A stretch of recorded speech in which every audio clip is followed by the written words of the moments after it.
पंजाब कांग्रेस के 2 सत्ता केंद्रों में अब अंतिम रण की सीमाएं खिंचने लगी हैं।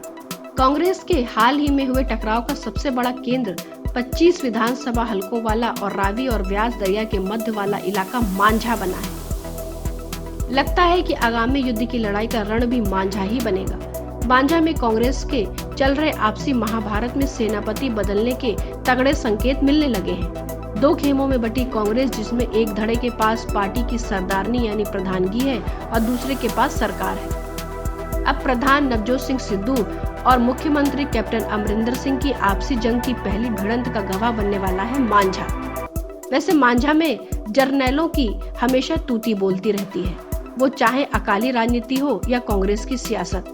हर दबंग नेता की ये ख्वाहिश होती है कि मीडिया वाले उनके बारे में लिखते समय मांझा का जर्नैल वाला अलंकार जरूर लगाएं। राजेंद्र सिंह बाजवा और सुख सरकारिया सुखी रंधावा के राजयोग को राहु इसलिए टेढ़ा होकर देखता प्रतीत हो रहा है क्योंकि इन तीनों ने मुश्किल की घड़ी में महाराजा को टेढ़ी आंखों से देखने की गुस्ताखी की थी। सो मंत्रिमंडल में फेरबदल का समय सिर पर है और उससे पहले मांझा के इस कुरुक्षेत्र के पहले दौर में हल्की गोलाबारी में बटाला के इम्प्रूवमेंट ट्रस्ट के चेयरमैन कस्तूरी लाल सेठ की बलि देकर पवन कुमार पंपा की नए चेयरमैन की नियुक्ति कर ये साफ संकेत दिया है कि जो साथ नहीं वो खिलाफ है।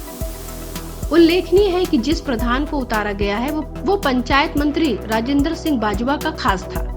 बाजवा का चुनावी क्षेत्र फतेहगढ़ चूड़िया है, पर 4.5 साल से कोई भी दिन होगा जब बाजवा अपने हलके में गए।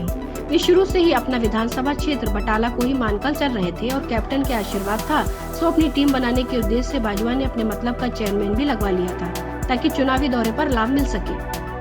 अब परिस्थितियां बदल गईं। पहली बात, बटाला सीट 2007 में बहुत ही नाममात्र के अंतर से हारे कांग्रेसी अश्विनी सेखड़ी जो लगभग 4.5 साल तक गायब रहे, उन्होंने बदलती परिस्थितियां भाव का दबाव की राजनीति का हथियार अपनाया। कैप्टन को भी भूले बिसरे गीतों की तरह सेखड़ी याद आ गए।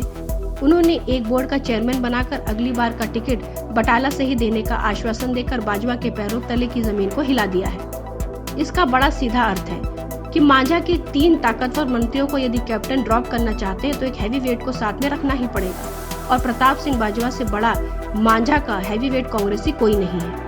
इन हालात में राज्यसभा सांसद प्रताप सिंह बाजवा यदि कैप्टन कैबिनेट में नंबर 2 या फिर उप मुख्यमंत्री बना देते हैं तो मांझा एक्सप्रेस में बदलाव का संतुलन साधा जा सकता है। Bureau report, public news.